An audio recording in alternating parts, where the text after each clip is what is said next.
नमः ॐ विष्णुपादाय कृष्णप्रेष्ठाय भूतले श्रीमदे भक्तिवेदान्त स्वामिन् इति नामिने। नमस्ते सारस्वते देवे गौरवाणी प्रचारिणे निर्विशेषशून्यवादी पाश्चात्यदेशतारिणे। जय श्रीकृष्ण चैतन्य प्रभु नित्यानन्द श्री अद्वैत गदाधर श्रीवासादि गौरभक्तवृन्द।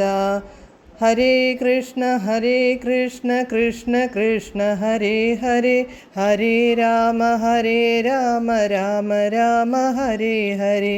हरे कृष्ण कृष्ण कृष्ण हरे हरे, हरे राम राम राम हरे हरे। हरे कृष्ण कृष्ण कृष्ण हरे हरे, हरे राम राम ഹരേ ഹരേ.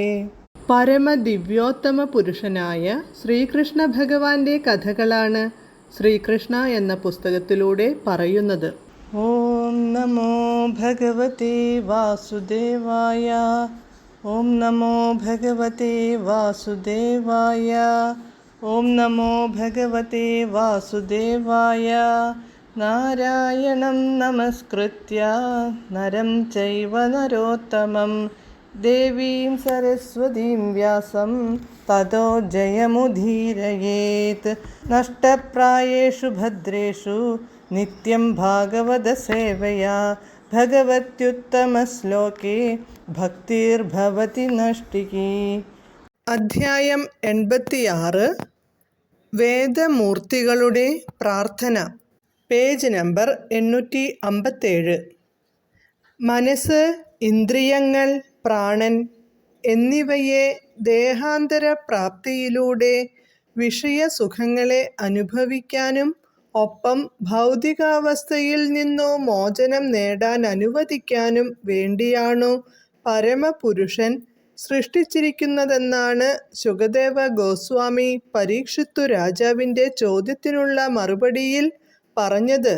മറ്റൊരു തരത്തിൽ പറഞ്ഞാൽ, മനസ്സ്, ഇന്ദ്രിയങ്ങൾ, പ്രാണൻ എന്നിവ സുഖാനുഭവങ്ങൾക്കും ദേഹാന്തര പ്രാപ്തിക്കും വേണ്ടിയോ അല്ലെങ്കിൽ മുക്തിക്കു വേണ്ടിയോ ഉപയോഗപ്പെടുത്താമെന്നർത്ഥം.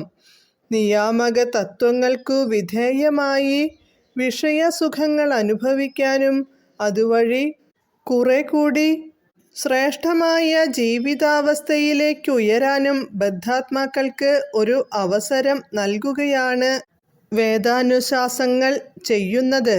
ആത്യന്തികമായി അവരുടെ അവബോധം ശുദ്ധമായി തീരുമ്പോൾ അവർ തങ്ങളുടെ യഥാർത്ഥ നിലയിൽ എത്തിച്ചേരുകയും തുടർന്നു സ്വന്തം ഗൃഹമായ ഭഗവത് ധാമത്തിലേക്കു മടങ്ങിപ്പോവുകയും ചെയ്യുന്നു. ജീവസത്തയ്ക്കു ബുദ്ധിയുണ്ട്. അതിനാൽ ഈ ബുദ്ധി മനസ്സിൻ്റെയും ഇന്ദ്രിയങ്ങളുടെയും മേൽ പ്രയോഗിക്കണം.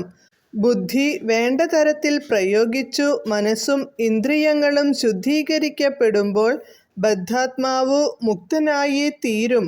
നേരെ മറിച്ച് മനസ്സിനെയും ഇന്ദ്രിയങ്ങളെയും നിയന്ത്രിക്കാൻ ബുദ്ധിയെ വേണ്ട രീതിയിൽ പ്രവർത്തിപ്പിക്കുന്നില്ലെങ്കിൽ കേവലം വിഷയസുഖങ്ങൾക്കു വേണ്ടി മാത്രം ബദ്ധാത്മാവ് നിരന്തരം ദേഹാന്തരപ്രാപ്തിക്കു വിധേയനാകേണ്ടിയിരിക്കും.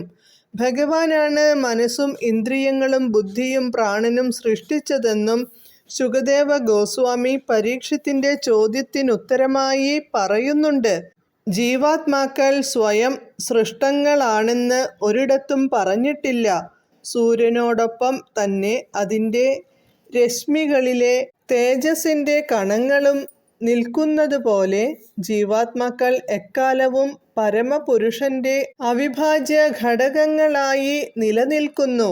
സർവേശ്വരന്റെ ശാശ്വതമായ അവിഭാജ്യ ഘടകങ്ങൾ തന്നെയാണെങ്കിലും ചിലപ്പോൾ സൂര്യരശ്മികൾ സൂര്യനാൽ സൃഷ്ടിക്കപ്പെട്ട മേഘത്താൽ മറയ്ക്കപ്പെടുന്ന പോലെ പരമപുരുഷന്റെ ശാശ്വതാംശങ്ങളായി നിലനിൽക്കുന്ന ബദ്ധാത്മാക്കളും ചിലപ്പോൾ തമോ ഗുണത്താൽ ജീവിതത്തെക്കുറിച്ചുള്ള ഭൗതിക സങ്കല്പങ്ങളുടെ മേഘങ്ങളിൽ പെടുന്നു.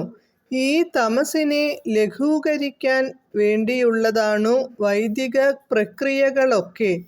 അവസാനം ബദ്ധാത്മാവിൻ്റെ ഇന്ദ്രിയങ്ങളും മനസ്സും സംശുദ്ധമാക്കുമ്പോൾ അവൻ തന്നെ ആദിമ നിലയിലേക്ക്, അതായതു കൃഷ്ണാവബോധത്തിലേക്കു എത്തുന്നു. അതാണു മുക്തി. വേദാന്തസൂത്രത്തിലെ ആദ്യത്തെ സൂത്രം നിരപേക്ഷ സത്യത്തെക്കുറിച്ചുള്ള ചോദ്യമാണുന്നയിക്കുന്നത്. അഥാതോ ബ്രഹ്മജിജ്ഞാസ.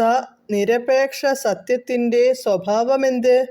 എല്ലാറ്റിൻ്റെയും ഉൽപ്പത്തി അവനാകുന്നു എന്നതാണു നിരപേക്ഷ സത്യത്തിൻ്റെ സ്വഭാവം എന്നുത്തരം. നമുക്കനുഭവപ്പെടുന്നതെല്ലാം ജീവിതത്തിൻ്റെ ഭൗതികാവസ്ഥയിൽ പോലും അവനിൽ നിന്നുള്ള നിസ്സരണങ്ങളാണ്.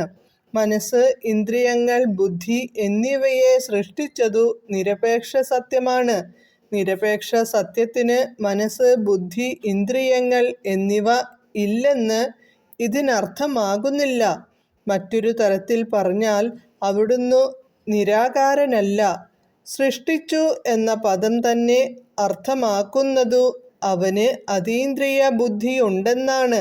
ഉദാഹരണത്തിന്, പിതാവ് പുത്രോത്പാദനം നടത്തുമ്പോൾ പുത്രന് ഇന്ദ്രിയങ്ങളുണ്ട്.